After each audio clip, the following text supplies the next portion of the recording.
कार्यालय दिल्ली पुलिस रात को 2 बजे जाकर घेर लेती है और आप फिर लोकतंत्र की दुहाई देते हैं। कांग्रेस पार्टी ने हमेशा लोगों को अधिकार दिए, आपने हमेशा अधिकार उनके छीने।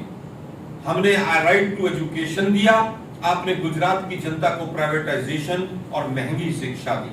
हमने IIT और एम्स बनाए, आपने जो बने बनाए हॉस्पिटल थे, जो बने बनाए मेडिकल कॉलेज थे, वो अपने व्यापारी मित्रों को दिए। हमने 70 वर्षों में सैकड़ों संस्थाएं बनाई, हमने तमाम डिपार्टमेंट्स को, तमाम मंत्रालयों को मजबूत किया, आपने उनके संस्थानों को कौड़ियों के भाव में अपने दोस्तों को बेचा। हालत यह है कि रेलवे की जमीन हो, डिफेंस की जमीन हो, डिसइन्वेस्टमेंट के नाम पर, चाहे वो पवन हंस हो, चाहे कोई कंपनी हो, आपने सैकड़ों कंपनियों को कौड़ियों के भाव में बेचा। इस बार गुजरात में आए तो जवाब दीजिए कि आप ऐसा क्यों कर रहे हैं कि कांग्रेस के शासनकाल में जो अधिकार दिए गए और जो संसाधन देश के बनाए गए, उन अधिकारों और संसाधनों को आप क्यों प्राइवेट लोगों को बेच रहे हैं? हमारे समय पे तमाम आंकड़े आते थे, चाहे वो कृषि से संबंधित हो, चाहे वो रुपए से संबंधित हो, चाहे वो NCRB के आंकड़े हो, चाहे वो महिलाओं पर अत्याचार के आंकड़े हो, चाहे किसानों की आत्महत्याओं के आंकड़े हो। आपने तमाम आंकड़ों के ऊपर ताला लगा दिया। आज आंकड़े नहीं आते हैं, छन छन के आते हैं, और केवल वो आंकड़े आते हैं, वो डाटा आते हैं जिनके अंदर सरकार के ऊपर सवाल न उठता।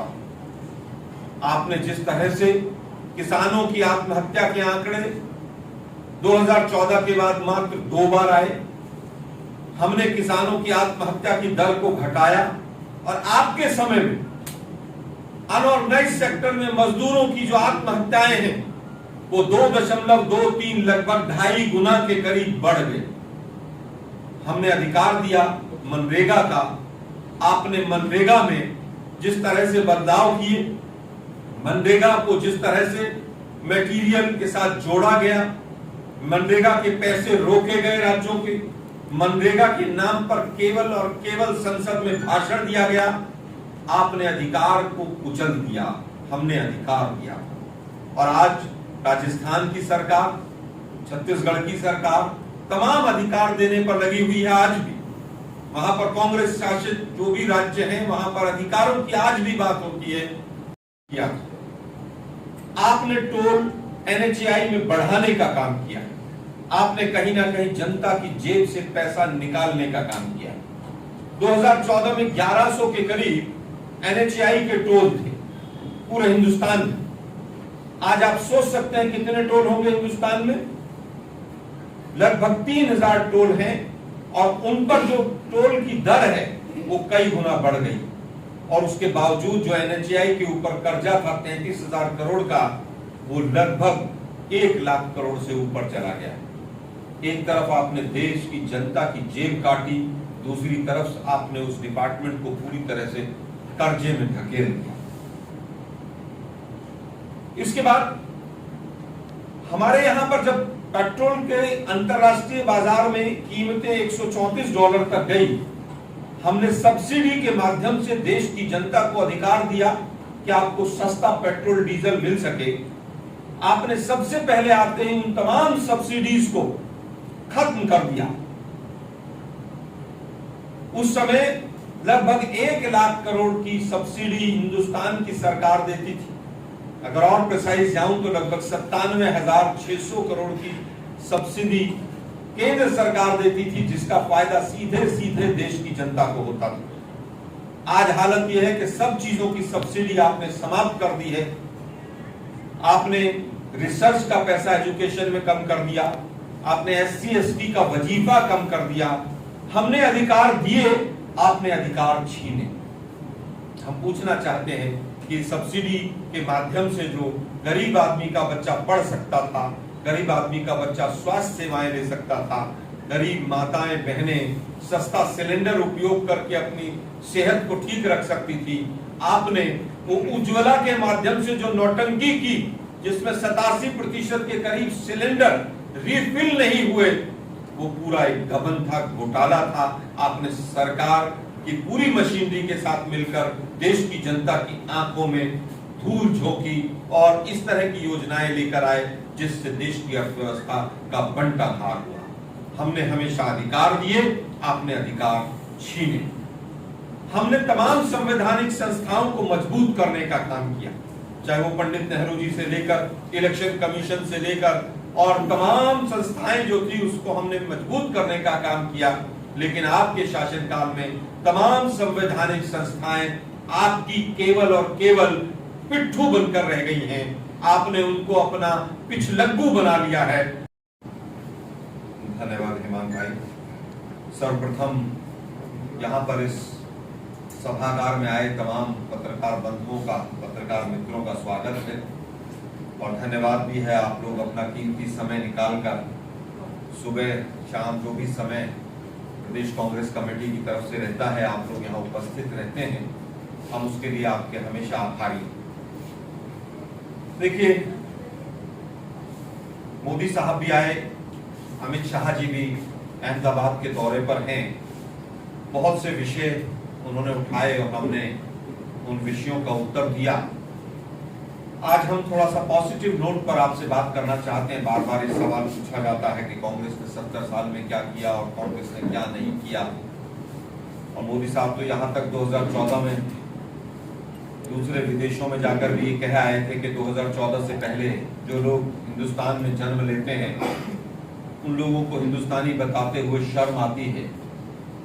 मैं आज भारतीय जनता पार्टी के तमाम कार्यकर्ताओं को और देश की जनता, खासतौर पर गुजरात की जनता को कुछ चीजें वापस से ध्यान में लाना चाहूंगा। वैसे तो सभी लोग जानते हैं, आप लोग भी जानते हैं कि कांग्रेस के शासनकाल में चाहे वो यूपीए 1 रहा हो, यूपीए 2 रहा हो, चाहे वो इंदिरा जी का समय रहा हो, चाहे वो पंडित नेहरू जी का समय रहा हो, चाहे मनमोहन सिंह जी रहे हो, नरसिम्हा राव जी रहे हो, चाहे लाल बहादुर शास्त्री जी रहे हो। एक लंबी फहरिस्त है कि आज इस राष्ट्र को यहाँ तक पहुंचाने में कांग्रेस का क्या योगदान है।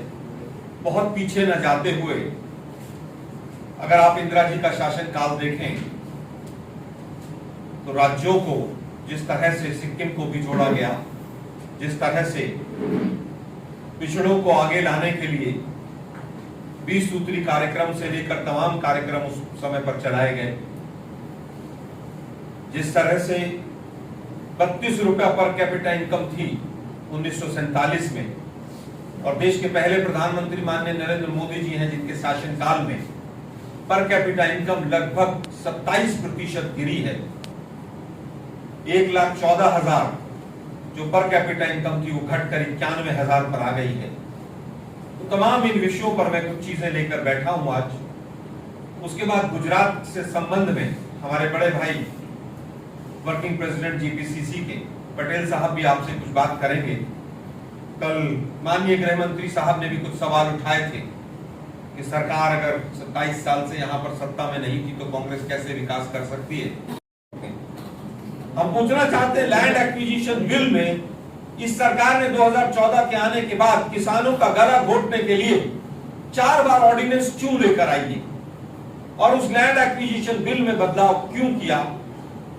इस बात का उत्तर में भू सुधार, लैंड डेवलपमेंट, भूमि के सुधार के लिए, कंसोलिडेशन के लिए, चकबंदी के लिए, गरीबों को हक दिलाने के लिए क्या इस सरकार ने एक भी कदम, गुजरात की सरकार हो और चाहे केंद्र की सरकार हो, उसने क्या कोई भी एक कदम उठाया है? इसके बदले ये लोग 3 काले कानून कृषि के लेकर आए अपने जो मित्र थे कि उनके गोडाउन भरे जा सके, उनको सस्ते में जमीनें दी जा सके। हमारे पूर्वज, हमारे बड़े भाई बहनों, हमारे माता पिता के इनकम टैक्स के टैक्स पेयर से जो एफसीआई के गोडाउन बने हैं वो इनके मित्रों को दिए जा सके, उसकी एक चाल थी जिसको किसान भाइयों ने पूरी तरह से खत्म किया, उस चाल को बर्बाद किया, इनकी को उस चाल को साबित नहीं होने दिया। हम पूछना चाहते हैं कि हमारे समय में किसानों की आमदनी से घटकर आपके समय में किसानों की आमदनी घट क्यों रही है? आपने तो कहा था भाइयों बहनों मित्रों 2022 तक सबको घर मिल जाएगा और किसानों की आमदनी दुगनी हो जाएगी।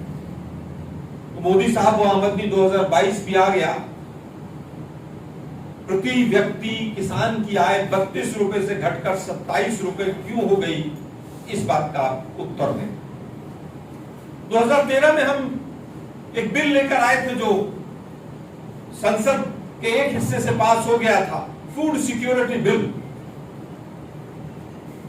आप लोगों को, पत्रकार बंधुओं को याद होगा, फूड सिक्योरिटी बिल राज्यसभा से पास हो गया था, लोकसभा से रह गया था। हम पूछना चाहते हैं, फूड सिक्योरिटी बिल के ऊपर आप लोगों ने काम क्यों नहीं किया?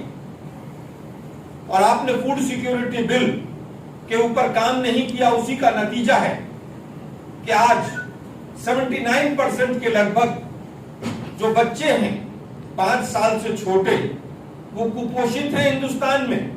यह आप ही की नीति आयोग की रिपोर्ट कह रही है। लगभग 64% बच्चे 5 साल से 8 साल की आयु में एनीमिक हैं, उनमें आयरन की कमी है। मोदी साहब, हमने तो अधिकार देने की बात की थी, भाजपा आप बताएं कि आपने उन अधिकारों को छीनने का काम क्यों किया, जिसकी वजह से लिटरेसी में, साक्षरता में एकदम उछाल आया कि गरीब का बच्चा भी अगर पढ़ेगा।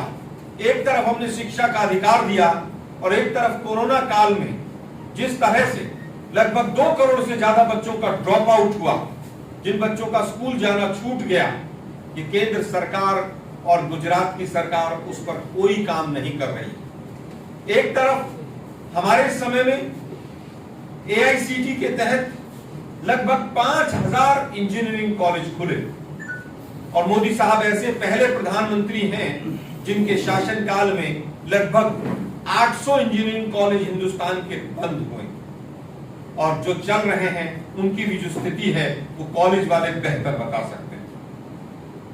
हमने हमेशा जैसा कि कहा कि हमने अधिकारों की बात की, चाहे वो 73वां और 74वां संशोधन रहा हो, 73rd 74th अमेंडमेंट, इन गांव में पंचायत को, नगर पालिका को, नगर परिषद को, निगम को हम अधिकार देंगे।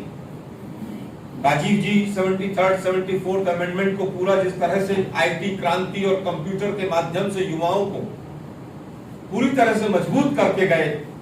आज मैं भाजपा के छत्रपों से पूछना चाहता हूं, जब कंप्यूटर आया था तो आपने नई दिल्ली से लेकर और अहमदाबाद तक हर जगह पुतले जलाए थे कि कंप्यूटर आएगा तो बेरोजगारी बढ़ेगी। आज आपका क्या मत है? क्योंकि कांग्रेस की ही देन है कि आज नासा में, अमेरिका में 10 लाख से ज्यादा सॉफ्टवेयर प्रोफेशनल जो हैं, ये माननीय राजीव गांधी जी की ही दूरदृष्टिता थी। कितने गुजरात के हमारे बच्चे, हमारे भाई बहन PR और वीजा लेकर बाहर गए और किस तरह से उन्होंने देश का नाम रोशन किया, ये भाजपा अपने अंदर झांके, सोचे। नॉर्थ ईस्ट काउंसिल के लिए, उत्तर पूर्व के राज्यों के लिए जिस तरह से हमने काम किया, नॉर्थ ईस्ट काउंसिल का गठन और तमाम चीजें, आज भाजपा बताए नॉर्थ ईस्ट के लिए उन्होंने क्या किया। 2006 में कल माननीय गृह मंत्री महोदय ने आदिवासियों की बात की थी। हम आज पूछना चाहते हैं, फॉरेस्ट राइट्स एक्ट आया था जल, जंगल और जमीन पर, कि वहां की जमीन पर, वहां की पानी पर, वहां के संसाधनों पर आदिवासियों का अधिकार रहेगा। वो 2006 का कानून अभी तक गुजरात के अंदर लागू क्यों नहीं हुआ? इसी के साथ साथ 2013 का लैंड एक्विजिशन बिल आया, भूमि अधिग्रहण कानून। हम अधिकार देने की बात करते हैं, हमारी सरकार हम करना चाहेंगे।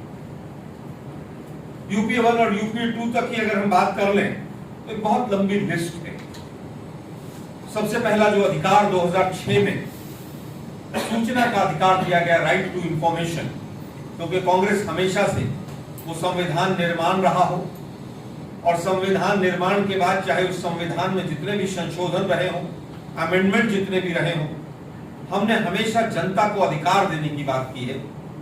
और भाजपा सरकार और RSS की सरकार ने हमेशा से अधिकारों को कैसे छीना जाए, अधिकारों को कैसे दमन के साथ कुचला जाए, वो जीती जाती बहुत सारे एग्जाम्पल हैं और ये पूरी तरह से आज वानगी हम आपके सामने रखें। राइट टू इंफॉर्मेशन एक ऐसा अधिकार था कि सूचना कोई भी अगर आपको चाहिए तो आप सूचना ले सकते हैं किसी भी अधिकारी से। एक तरफ हमने सूचना के अधिकार को मजबूत किया और एक तरफ इस सरकार ने 3 अमेंडमेंट के माध्यम से सूचना के अधिकार को पूरी तरह से नस्तनाबूद किया, कुचल किया। तमाम चीजों को ऐसे खानों में पहुंचा दिया जहां से आप सूचना ले नहीं सकते हैं, उनको वर्गीकृत खातों में पहुंचा के कि इन चीजों के खाते नहीं, सूचना नहीं मिल सकती है।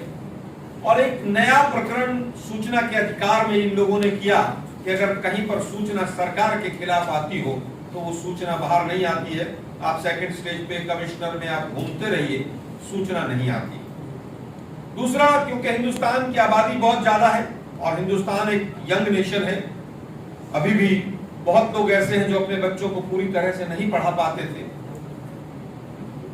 माननीय मनमोहन सिंह जी के नेतृत्व में राइट टू एजुकेशन कि किस तरह से शिक्षा का अधिकार हर बच्चे को मिले, 2009 में जब सूचना का अधिकार आया, राइट टू एजुकेशन, लगभग 3 करोड़ बच्चे जो शिक्षा से वंचित थे विभिन्न राज्यों में, राइट टू एजुकेशन में सरकार खर्चा उठाएगी और उन बच्चों को शिक्षा मिलेगी। इसके बाद तीसरी एक और चीज आई कि बच्चे जा तो रहे लेकिन उनका खाना, उनका भोजन, मजदूर का बच्चा, गरीब का बच्चा स्कूल अगर जाएगा तो माँ बाप क्या अपनी मजदूरी छोड़कर, अपने खेत खलियान को छोड़कर क्या खेडूत खाना बनाएगा उन बच्चों के लिए? क्या करेगा?